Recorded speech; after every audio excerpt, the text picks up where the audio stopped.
Well, look who's back. It's Captain Jack.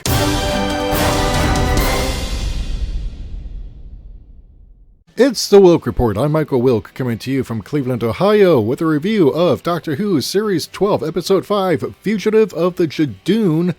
And yes, Jack Harkness, Captain Jack, played by John Barrowman, is back. Several years after Torchwood Miracle Day, looking very good for his age.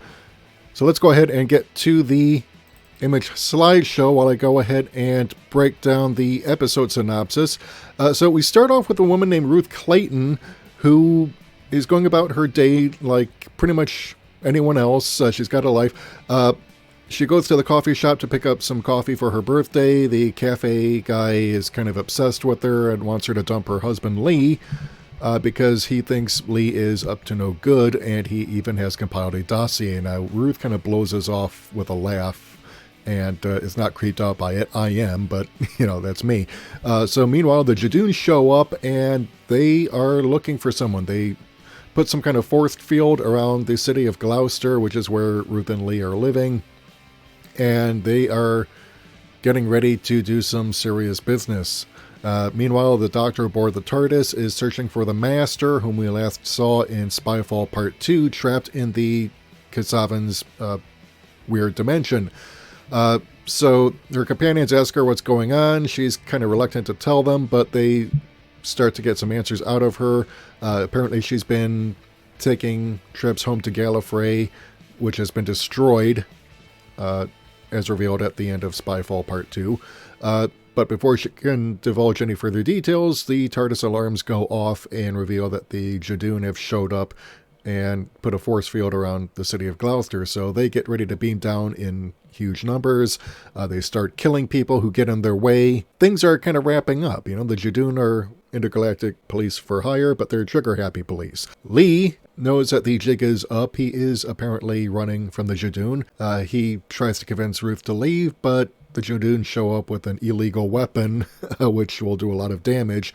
So the Doctor shows up with her psychic paper and convinces the Judoon that she's some kind of Imperial Inquisitor, and she negotiates, 5 minutes to talk to the people inside so that she can resolve the situation peacefully without anyone else getting killed. So yeah, really good effort here. That the Judoon prosthetics are looking really awesome. They're really improved on from the first time we saw them all the way back in Series 3. But then Graham is mysteriously teleported to this mysterious location that kind of looks like a TARDIS, but actually it's a time ship piloted by none other than Captain Jack Harkness, who initially thinks that Graham is the Doctor, even delivers a big wet kiss right to the smacker, but Graham sets him straight and tells him, no, the Doctor's a woman now, and Jack's like, oh, that's going to be interesting. But in the meantime, Lee has convinced Ruth to go with the Doctor and Yaz and Ryan, and he's going to remain behind for the Judoon to come get him. Jack, in the meantime, teleports Yaz and Ryan to the time ship, because he's actually trying to get the Doctor, but he keeps getting the companions instead. Meanwhile, a woman named Gat, who is apparently the Judoon's client, shows up and terminates Lee with extreme prejudice. Really devastating weapon here, and we'll see more of this later on. But the Judoon are like, wow, what the fuck? So yeah, Lee's dead, but not before he gets off a message to Ruth to go find the lighthouse where she grew up and break the glass. The Doctor and Ruth go to that lighthouse where Ruth grew up. Meanwhile, Captain Jack tries to warn the companions to tell the Doctor, beware the lone Cyberman, and don't give him what he wants. And then he's destroyed by these security nanoprobes. So Ruth breaks the glass. It turns out it's a chameleon arch, and the grave where Ruth's parents are supposed to be buried actually has another version of the TARDIS. Ruth is another version of the Doctor, but we don't know which version. Each version thinks that the other must be a future incarnation because neither has any memory of having been the other. Meanwhile, Gat shows up and teleports the Doctors to the Judoon spaceship. Ruth Doctor tricks Gat into destroying herself with her own plasma rifle, and after everything is done, the Doctor is kind of sulking, and her companions try to cheer her up, and they reaffirm that they are standing by her no matter what she's done or no matter what the risks are. So, thoughts on the episode? It's actually an improvement over Orphan 55 and Nikola Tesla's Night of Terror. Those two episodes were both very derivative of episodes from the Davies and Moffat eras of New Who. So derivative, in fact, that in Europe it's considered plagiarized.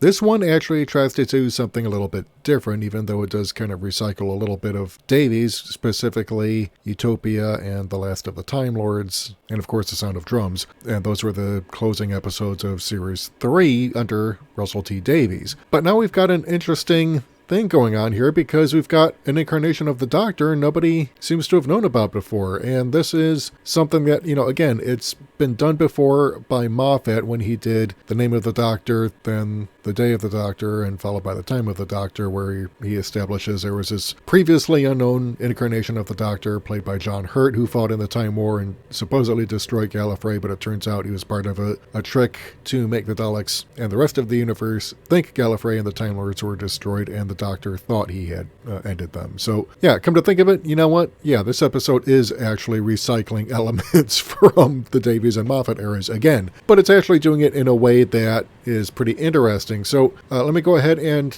take you to the Mirror and give this whatever credence you want to. It is a Daily Mirror. It's not very reliable, but the first Black Doctor Who, they make a selling point of that, played by Joe Martin, is, quote, definitively the Doctor confirms show boss. Doctor Who bosses have confirmed Joe Martin is definitively playing the Doctor, and she didn't know what she was auditioning for. Well, yeah, and of course it starts where, she was kind of surprised by who she was playing and the audition. But yeah, let me go ahead and quote from you the relevant portions. Joe Martin, who will play the second female Time Lord, is the real thing, according to Doctor Who showrunner Chris Chibnall. Fans were astounded Sunday night, it's now Thursday when I'm recording this, when a new Doctor arrived to compete with Jodie Whittaker's version, even bringing her own TARDIS. Chibnall said that Martin, who becomes the first black actress in the iconic role, is not playing a fake or phony version. The important thing to say is she is definitively the Doctor, he explained. There's not a sort of parallel universe going on.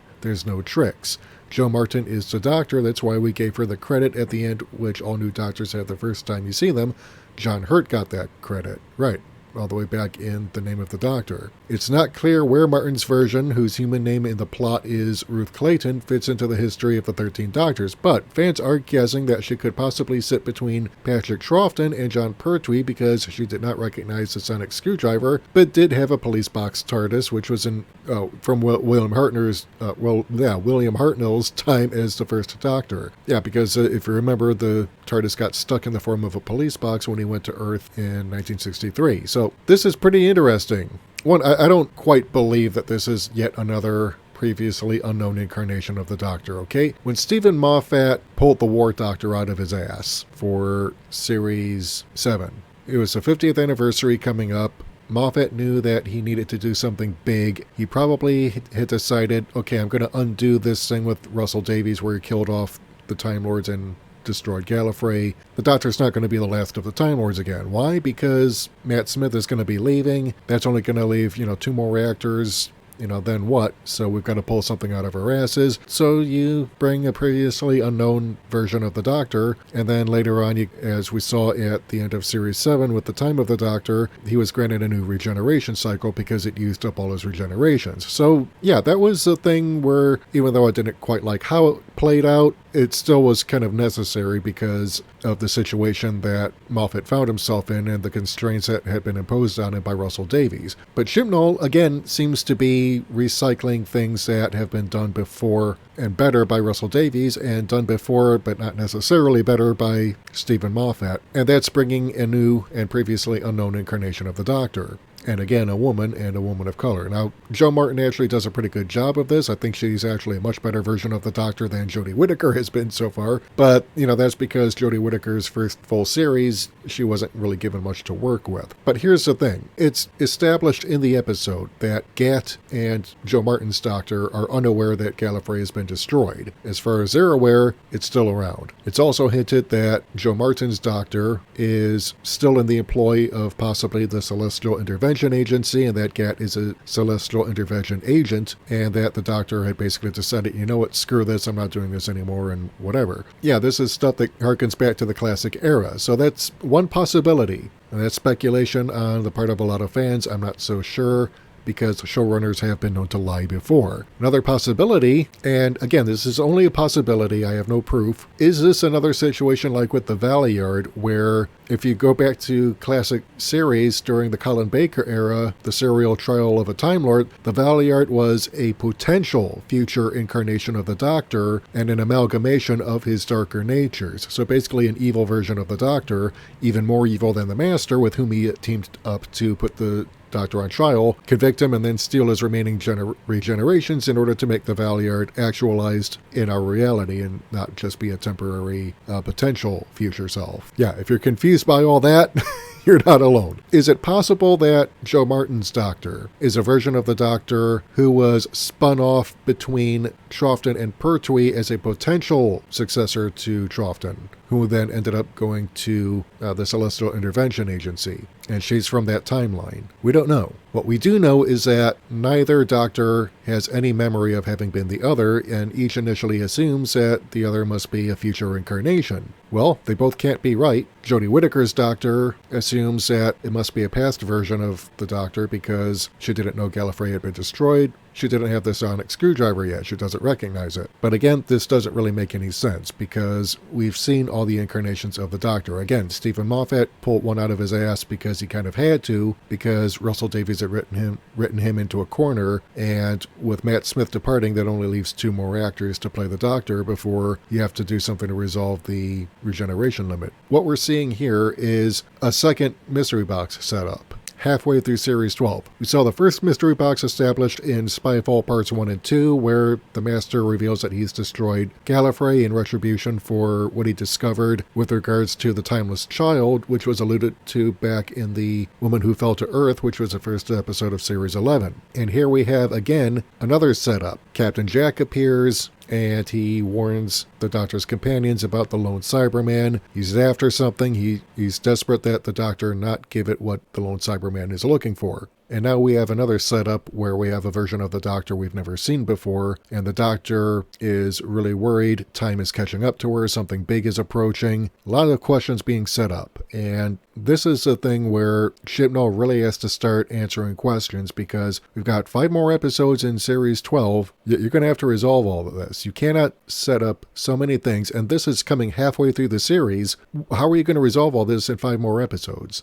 And how are you going to answer this seeming contrivance where you've got yet another version of the Doctor? What do you think? Let me know in the comments below. I want to hear from you. If you like what you've heard and you want to hear more, hit the subscribe button and the bell icon and select all to receive notifications whenever we upload new content. Like this video, share it. If you want to help support the channel, keep the lights on, and help us bring you more content, head over to our Patreon or Subscribe Star page. We can't do this without you. Until next time, this is Michael Wilk for The Wilk Report saying take care, good night. I'm out.